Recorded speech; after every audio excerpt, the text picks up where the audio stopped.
संविधान लागू होने के बाद राज्यों के पुनर्गठन की आवश्यकता क्यों पड़ी? इसका मुख्य कारण था कि राज्यों का विभाजन भाषाई आधार पर होना चाहिए। विशेषकर यह मांग दक्षिण भारत के राज्यों का था। इस कारण से जून 1948 को एस के धर की अध्यक्षता में एक कमेटी का गठन किया जाता है। आयोग ने अपना रिपोर्ट दिसंबर 1948 में प्रस्तुत करते हुए कहा कि राज्यों का पुनर्गठन भाषाई आधार पर न होकर प्रशासनिक सुविधा के आधार पर होनी चाहिए।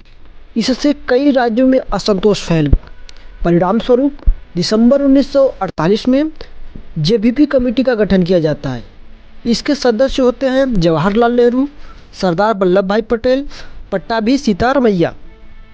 जेबीपी कमेटी अपना रिपोर्ट अप्रैल 1949 में पेश करती है और औपचारिक रूप से भाषाई आधार पर राज्यों का पुनर्गठन सिरे से नकार देती है।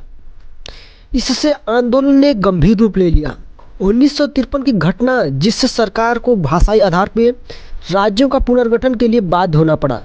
जब 56 दिन तक भूख हड़ताल पर बैठे एक कांग्रेसी कार्यकर्ता पोट्टी श्रीरामालू का निधन हो जाता है, जिससे सरकार ने मद्रास से तेलुगु भाषी क्षेत्र को पृथक करके आंध्र प्रदेश का निर्माण करता है। इससे कई अन्य राज्यों में भी भाषाई आधार पर राज्यों का मांग उठने लगता है।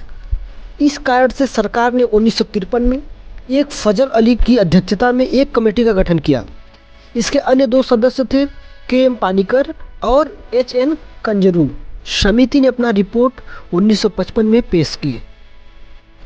समिति ने सिफारिश में कहा कि राज्यों का पुनर्गठन भाषाई आधार पर होना चाहिए, लेकिन एक राज्य एक भाषा के सिद्धांत को अस्वीकार किया।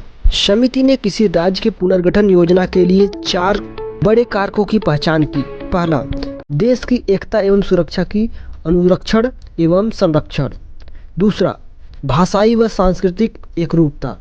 तीसरा, वित्तीय, आर्थिक एवं प्रशासनिक तर्क।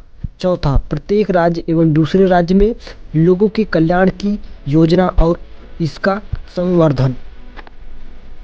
आयोग ने मूल संविधान में निहित राज्यों के 4 वर्गीकरण को समाप्त कर दिया और 16 राज्य और 3 केंद्र शासित प्रदेश निर्माण के लिए सिफारिश की। यह निर्माण भारतीय संविधान संशोधन 1956 के तहत संविधान में 7वां संशोधन किया गया, जिससे 14 राज्य और 16 केंद्र शासित प्रदेश बनाए गए। धन्यवाद।